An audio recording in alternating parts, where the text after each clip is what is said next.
What's up, guys? Rodney here with the After Credit Scenes. I'm giving you your forecast for episode 4 of Loki. Last episode, especially if you watched my review, you'll know that I had no love for episode 3.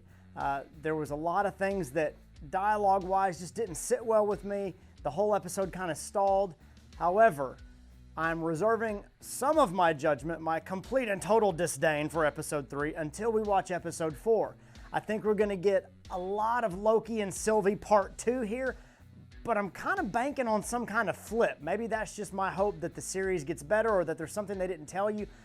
But I think the abrupt ending to episode 3 had a purpose. I think there's a reason why they couldn't show you more, why that episode felt a bit truncated.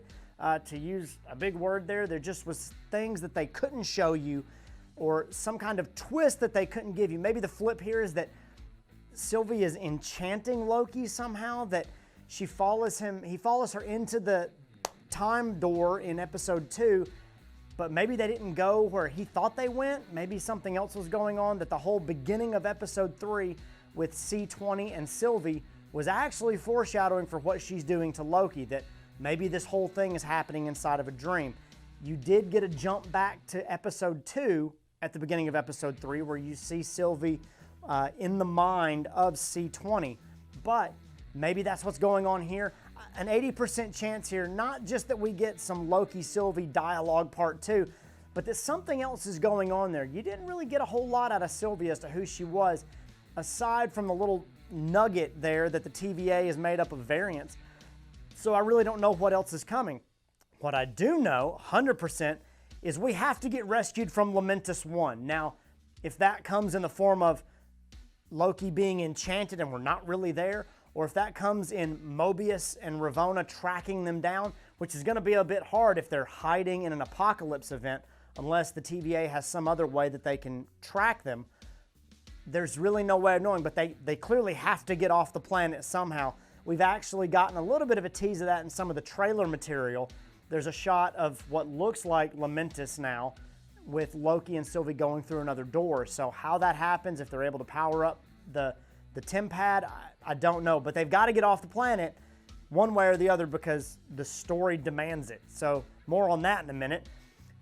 Sylvie backstory is definitely coming. If you watch the little Marvel behind the scenes bit that was released on Instagram this week, you know that the actress Sophia gave a little bit of backstory here and talked about her character, but in that you got some clips of a younger version of Sylvie coming through a temporal door into the TVA. So we're going to get some of that backstory. Now, I put it at 75% because with 3 episodes left, there is clearly a 33.3333% chance it's going to happen in the next 3 episodes.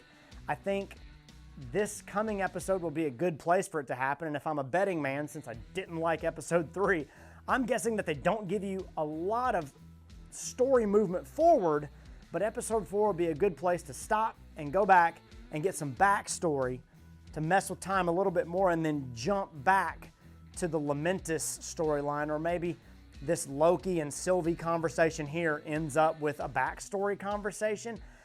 I know it's coming, but I put 75% because it's either episode 4 or 5. I don't think they're going to wait till episode 6 to give you all of that stuff. Because of that, and because we didn't see them in episode 3, like I said, it is a necessary plot device here. We got to go back to the TVA. We got to go back to Mobius and Ravonna. This Sylvie backstory would be a good place to do that without you getting to see how the TVA is dealing with all of the chaos that Sylvie caused in episode 2. So maybe you get to see these characters in a backstory, but we haven't seen them in all of episode 3 except for briefly at the beginning of episode 3. And I think we got to see these characters. They're too big names. There's too much story going on here for us to go 2 full episodes without knowing what's going on at the TVA. So I think it's a necessary plot device. I don't want to put a percentage on it. We're going to see them, but it's necessary. I think in episode 4 here, whether it's in a backstory thing or whether it's something at the TVA and we find something out, I think episode 4, we're going to get a big twist reveal. Something with the TVA and the Time Lords, whether it's in that backstory with Sylvie or whether it's something new. I'm kind of wondering if the Time Lords are in a Minority Report type situation where they're kind of laid out, they're weak, they're dying, maybe because we've gotten some indication that they're being guarded and protected, that we're not supposed to see them the way they are, or that maybe something more nefarious, that a guy like Kang is in charge, that this is his way to control time, his way to mess with the world as he sees fit, and he's about to be outed. And this is Sylvie's way of freeing everyone, that the multiversal war was not actually a war over different multiverses fighting each other, but it was a multiversal war that was all of these multiverses attacking Kang or attacking the Time Lords for controlling them in such a way. Having said that, the only redeeming quality for me out of episode 3 as far as storyline was concerned was that they spent time using the moon crashing into Lamentis and this whole clash of Sylvie and Loki as an opportunity to explore more of the order, chaos, and free will things that are going on. The whole series has been wrapped around that idea of who's in charge and who has free will. But going to an apocalypse event, having an opportunity to say, well, we know that this is supposed to play out this way because time dictates it, but now we're here, so we can change it. And then the episode ending so abruptly at, well, we didn't change anything. So the question remains, is there free will? Or did we change something else by being there? Because clearly the timeline can be changed. That's why there are variants. But is it only changed and the TVA controls those things? And that's where free will lies, is in the variation? Or is somebody else controlling that? And when you remove that control, there is true free will. Maybe that's where Sylvie's mind is at. And maybe this episode was a way to kind of attack that. But I think with some of these TVA reveals here, we might get some of that explanation. There are some multiverse rules, and that's why I've got Miss Minutes kind of exploding here. There are some TVA rules that we haven't gotten. We got a little bit more in episode 2. We got a little cartoon explanation in episode 1, but if you think the TVA is bad, then that explanation is very suspect because the TVA is the one that created it. So what happens with the TVA and this big twist, I think it's coming in episode 4 because it's going to take episode 5 to kind of rectify it or move everything forward, and episode 6 to wrap it up and move us either into a season 2 of Loki or into Spider-Man No Way Home, Doctor Strange, Multiverse of Madness. We got a lot of ground to cover here and some connections that need to be made, and this is the show that looks like it's going to do some of that. So having said that, we're going to get, I've already put this on here before with our little construction character. We're going to get some more world building, but I think we got to get some time jumping. We only went to one place last time. I'm not counting the first minute or two of episode 3. We spent all of our time on one planet in one place. We weren't getting a lot of bounce back and forth between the TVA and this location and some other places. This was a real, even when Loki is doing detective work, you get to look at different timelines and see the stories played out on paper. We didn't get any of that. And so we need to have some more world building. We need to have some time jumps and some different things going on here, because right here at the end, I think this idea of chaos, order, and free will that we've already talked about, while 4, 5, and 6 I think are going to be crazy confusing, we're going to bounce around, we're going to have some big revelations, and we're going to leave some of these episodes going, oh, if that happened, then this means this, and what are we going to do here? And oh, it's so crazy. And the Twitter sphere is going to go nuts. I think a path forward is going to be more clear for this is what has to happen. Sylvie has to take over. Sylvie and Loki and Mobius have to join forces to deal with this, or this is going to happen, but how are they going to do it? And is it a time loop, or did they, all these different things, the how and the why are going to be the bigger questions, but I think we're going to get our what in episode 4.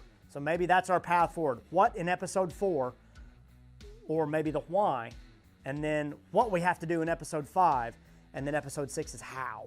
So we got to get those questions answered. That's movie 101 to wrap up our plot device here. I think you might get some of that here with Sylvie's backstory. She didn't give us a lot in episode 3. We're going to need the who she is and why revealed. Why is she on a vendetta against the TVA?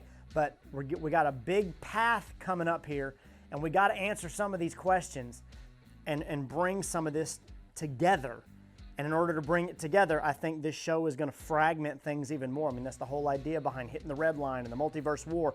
So how that happens, why that happens, are going to be a little confusing, but what has to happen, you know, hey, they got to fix this, is going to become a lot more clear. And I think these two elements here are going to, the big twist is going to be a big aspect of that, and then world building in the midst of doing all of that are going to play a big part in it.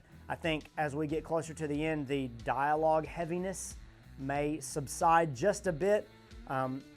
We may get a little more exposition of explaining different ideas because the multiverse is so complicated and the timelines and those kind of things. I do think we're going to get a more succinct explanation of that, but getting these, you know, sitting down in a train car, talking for a long time, sitting at lunch with Mobius and talking and giving the explanations with the salt and the pepper shakers, I don't think we're going to get a lot more of that. I could be very, very wrong.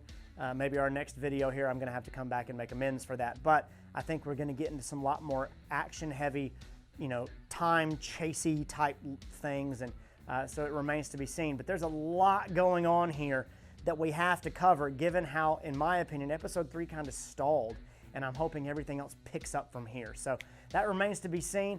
Hope you guys enjoyed it. Check out our Easter egg video from episode 2. That dropped right alongside this video.